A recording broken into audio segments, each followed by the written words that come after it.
Nous sommes ici sur un terrain en bord de Risle, en amont de la commune de Beaumont-le-Roger. C'est ici que nous avons identifié, il y a maintenant 2 ans, un foyer de balsamine de l'Himalaya, sur un terrain sur lequel donc, la balsamine de l'Himalaya s'est développée très fortement et donc sur lequel nous avons dû intervenir.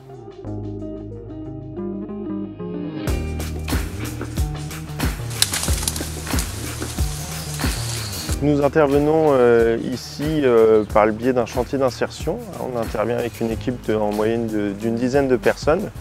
Et le but d'intervenir est de couvrir la plus grande zone possible. On fait une ligne et on fait une battue afin de retrouver un maximum de pieds sur les différentes strates. Allez, on fait une belle ligne, on avance vers toutes les strates. Donc on avance en ligne et derrière on a des porteurs de sacs qui vont pouvoir récolter ce qui a été arraché, les fermer hermétiquement et suite à ça elles vont être déposées en benne pour partir à l'incinération. De manière à ce que rien ne soit oublié et de la destruction totale du végétal.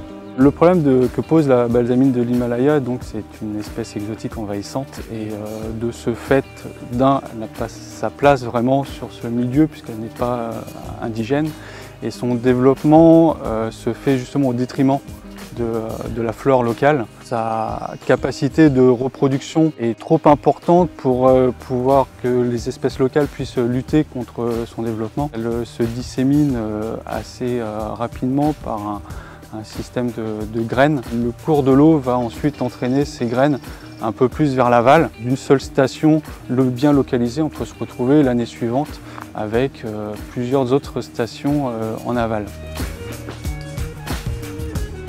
On peut voir des résidus de graines qui sont posés sur le bord de berge. On intervient sur les gros foyers en amont, mais il faut porter toute attention à tout résidu et de petits foyers en aval qui vont se propager également assez vite.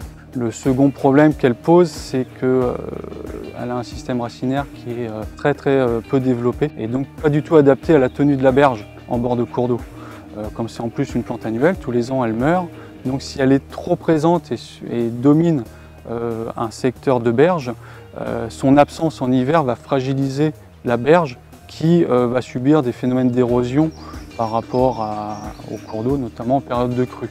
Donc d'un problème de biodiversité qui se banalise du fait de sa présence, on se retrouve derrière avec éventuellement une conséquence économique puisqu'on va devoir éventuellement intervenir sur des secteurs qui peuvent être fragilisés et faire donc des travaux de réfection, de restauration de la berge. Et là, cette année, on voit que ça a porté ses fruits puisqu'on a diminué la population on va dire de presque 9 fois par rapport à l'année dernière. La densité est beaucoup plus faible.